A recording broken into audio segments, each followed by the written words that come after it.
Hayana pressed her face against the rocky outcrop where her grandmother had pushed her just hours before, when the first gunshots echoed across their camp.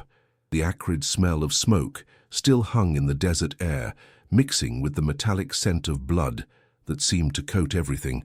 Her throat burned from holding back sobs, her small hands clutched so tightly around her grandmother's medicine pouch that her knuckles had gone white.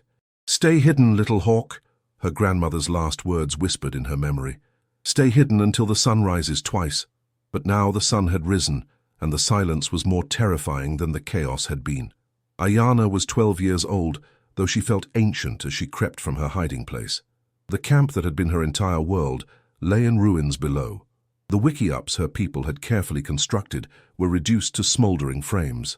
Bodies lay scattered like broken dolls across the desert floor, and she recognized faces she had known since birth.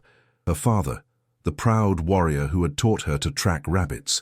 Her mother, whose gentle hands had braided her hair just the night before. Her little brother. She turned away before she could see more. The soldiers were gone, along with the surviving members of her band. She had watched helplessly as they were loaded onto wagons and driven away toward the east, toward the reservation lands that her father had spoken of with such bitterness. But they hadn't found her. In their haste to leave before more Apache arrived, they had missed one small girl hidden among the rocks. Now that girl stood alone in the vastness of the Sonoran desert, with nothing but the clothes on her back and her grandmother's medicine pouch. The sun climbed higher, and already she could feel its heat beginning to press down on her shoulders. She knew she couldn't stay here. The smoke might draw other soldiers, or worse, the Mexican bandits who had been raiding Apache camps for scalp bounties. Her grandmother had told her stories of such men, and how they made no distinction between warrior and child. Ayana looked toward the mountains in the distance, remembering her father's lessons about navigation. "The mountains are our grandfathers," he had said. "They will always guide you home." But where was home now? The reservation where her family might be imprisoned? The sacred places of her ancestors, now crawling with soldiers? She began to walk. The first day, she found water in a small tinaja carved into the rocks by countless years of flash floods. Her grandmother had taught her to look for such places, where the desert stored its precious gifts. She cupped the muddy water in her hands and drank deeply, trying not to think about how long it might last. The second day, she caught a small lizard and ate it raw, the way her father had shown her during their hunting trips. The meat was tough and strange, but it stopped the gnawing hunger in her belly. By the third day, the water was gone, and so was her strength. She stumbled across the hardpan, her vision beginning to blur from heat and exhaustion. The desert stretched endlessly in all directions, broken only by the occasional saguaro cactus standing like silent sentinels. Her lips were cracked and bleeding, and every step felt like walking through deep sand, even on the solid ground.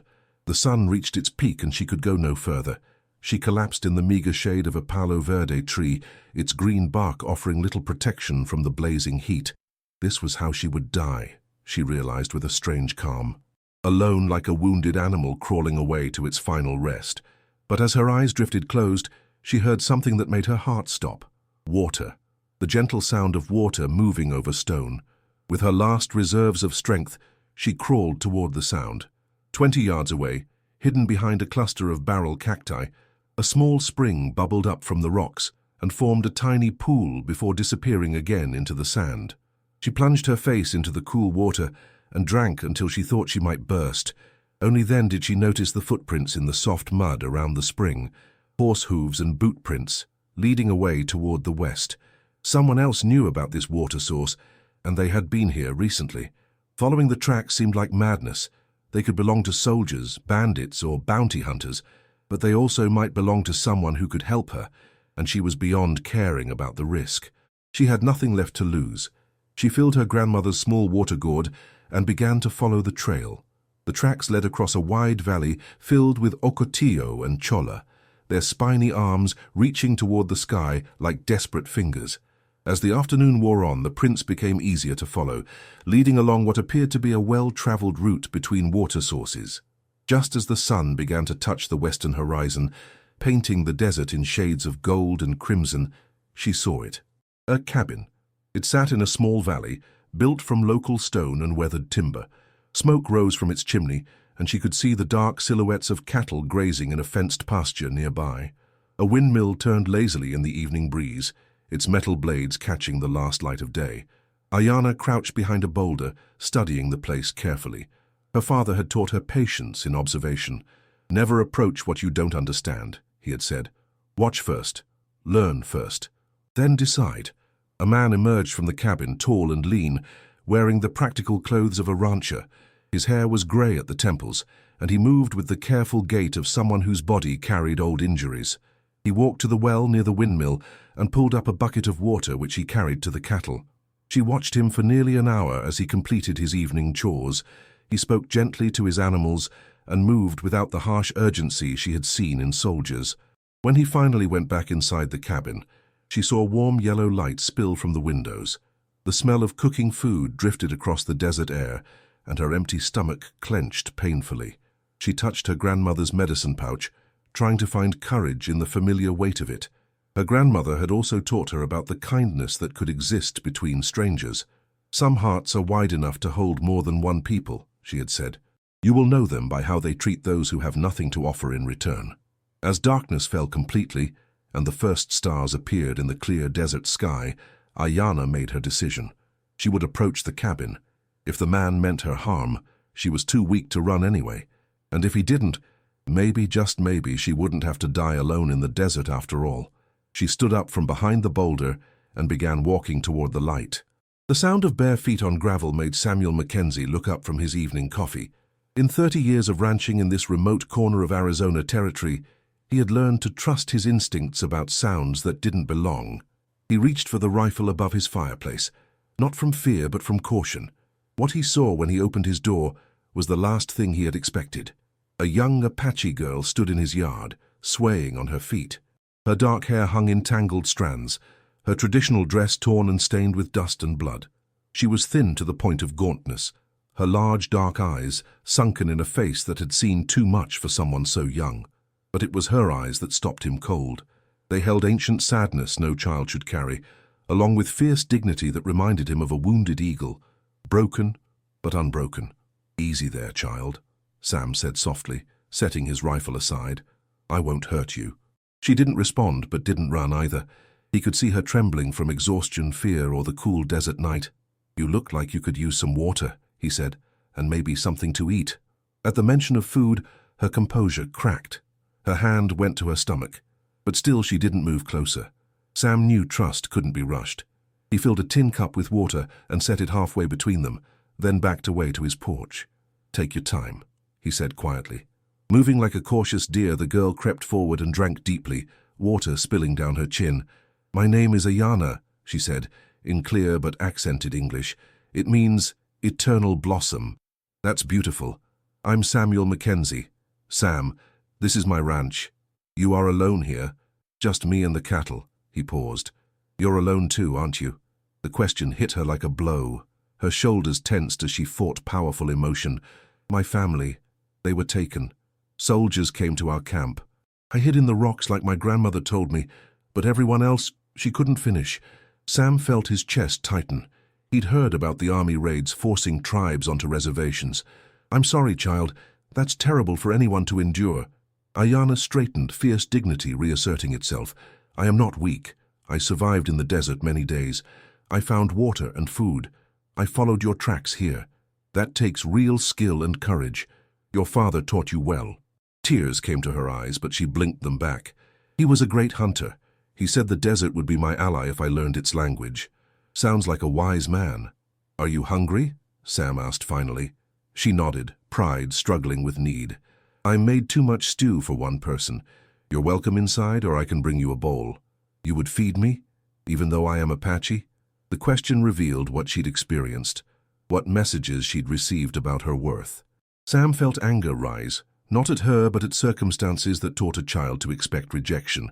"Child, hungry is hungry. Doesn't matter what color you are. My mama raised me to offer hospitality to those who need it." She took a tentative step toward the cabin. "Your mother was good?" "The best I knew. She taught me that kindness isn't for special occasions. It's something you practice every day. My grandmother said cruelty makes the heart small, but kindness makes it grow." "Your grandmother was wise too." Ayana paused at the threshold, touching a leather pouch around her neck. This was hers. The last thing she gave me before the soldiers came. Then it's precious. The love of grandmothers is powerful medicine. She looked surprised. You understand about medicine? I understand about love and loss. Sometimes they get tangled together until you can't tell where one ends and the other begins. Something in his voice conveyed experience, and her expression softened.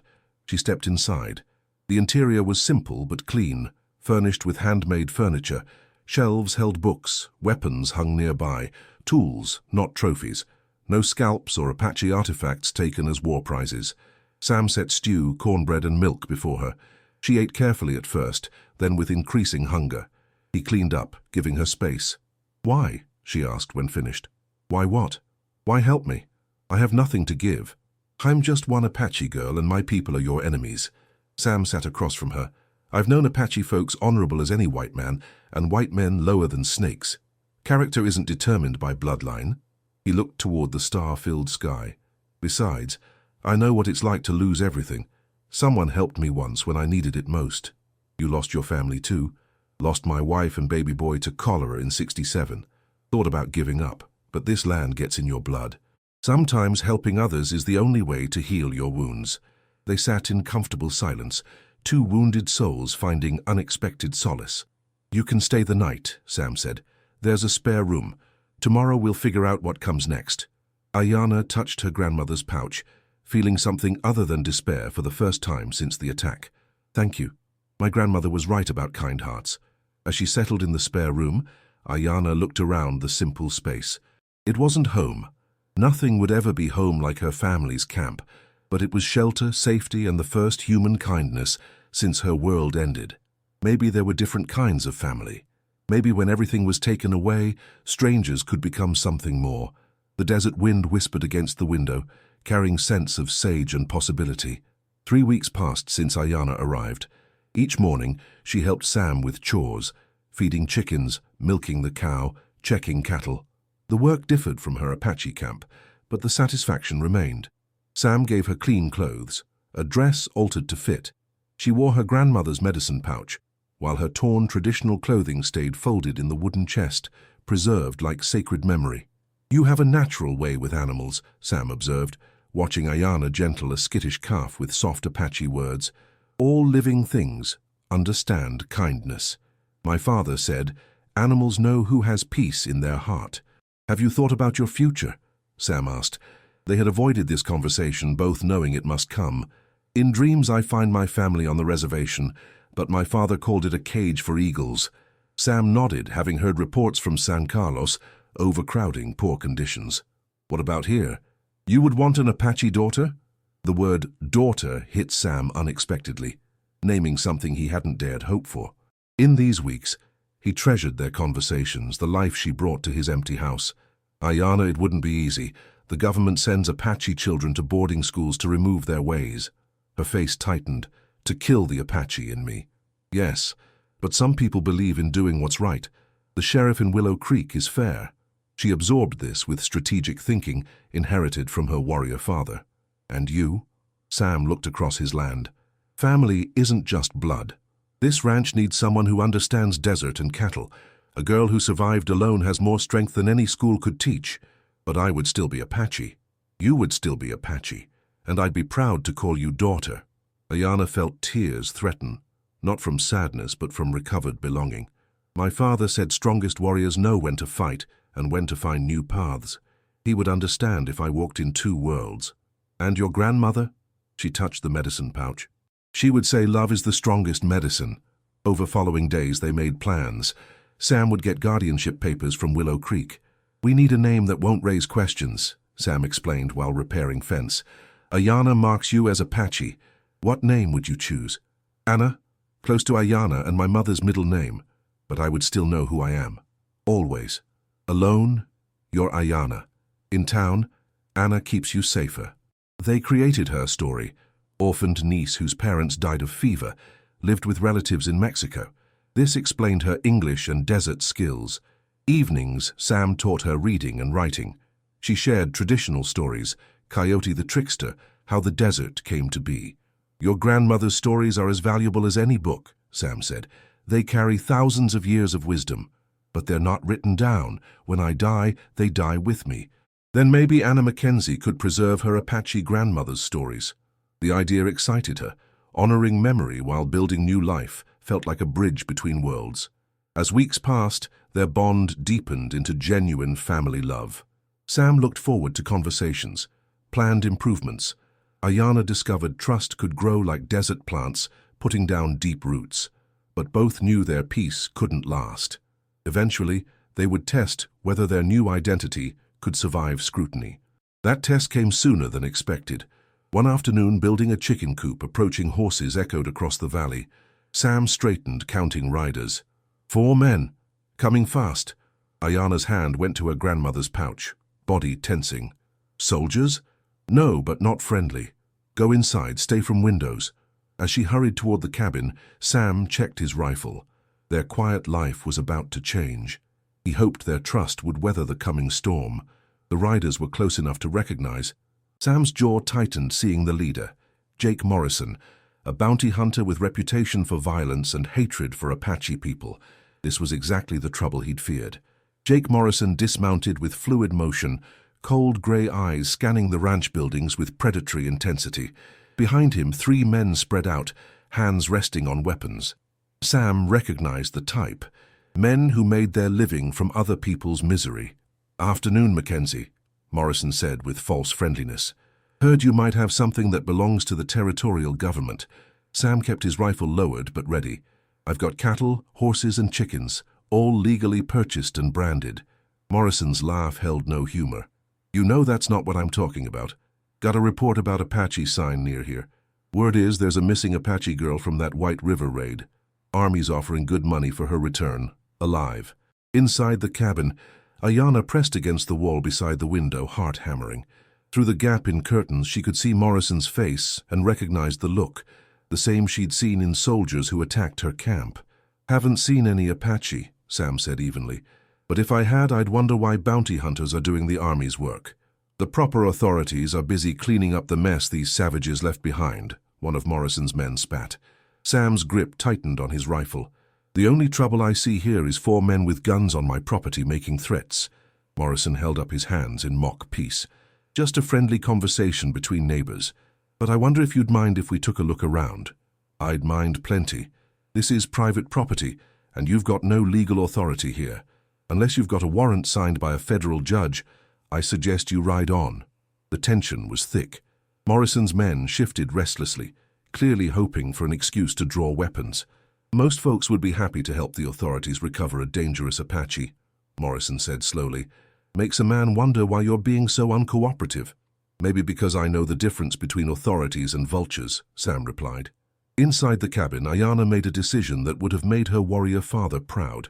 She couldn't let Sam face this danger alone, not when her presence brought it to his door.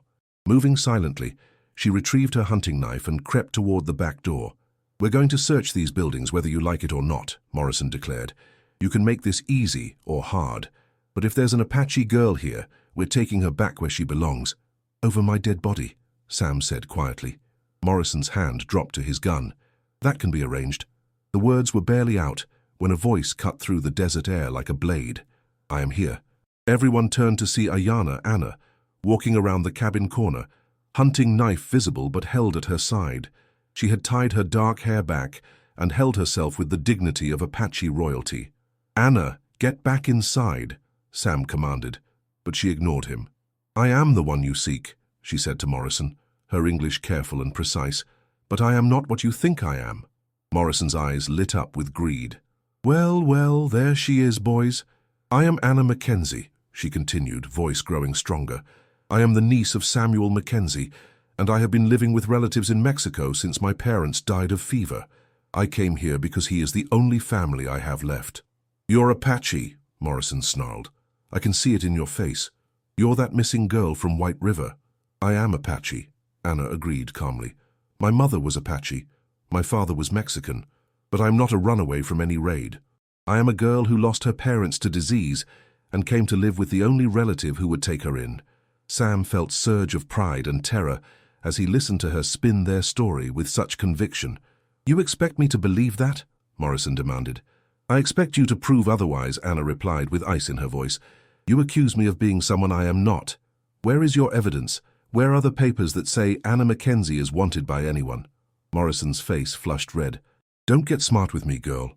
What I am, Anna said, taking a step forward despite the danger, is the legally adopted daughter of Samuel Mackenzie under the protection of territorial law. What you are is a man with a gun threatening a child on her own property. The lie about adoption was dangerous gamble, but it served its purpose. Morrison hesitated, calculating whether potential bounty was worth legal complications. One of Morrison's men whispered urgently, pointing toward the eastern horizon. A dust cloud approached fast, and Sam could make out territorial cavalry uniforms. Captain William Hartley of the 7th Cavalry arrived with 6 troopers, immediately changing the dynamic.